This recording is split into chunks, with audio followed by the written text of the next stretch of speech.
A la ciutat de Barcelona tenim el clima mediterrani. Són pluges de forta intensitat que ens cauen en poc temps de durada. Això provoca una gran quantitat d'aigua en molt poc temps i les clavegueres no són capaços d'assumir aquesta quantitat d'aigua. Retenir aquestes aigües aquí dintre en aquestes infraestructures ens permet que la claveguera pugui engollir aquestes aigües.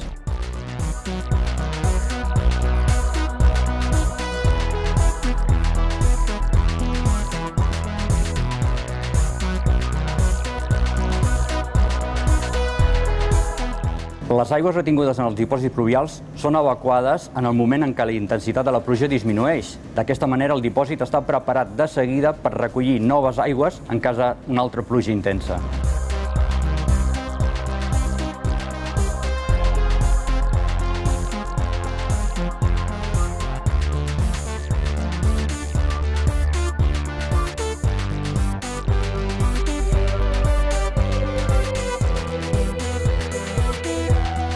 Com aquest dipòsit soterrat hi ha 10 operatius a Barcelona, hi ha uns altres 2 que són a cel obert, o sigui a l'aire lliure, i aquest és el 13è del que estem fent ara, fins ara. Hi ha 5 més que estan planificats i amb la construcció d'aquests 5 dipòsits més, Barcelona estaria resguardada de tots els episodis torrencials de pluja i de les inundacions que hi podrien haver.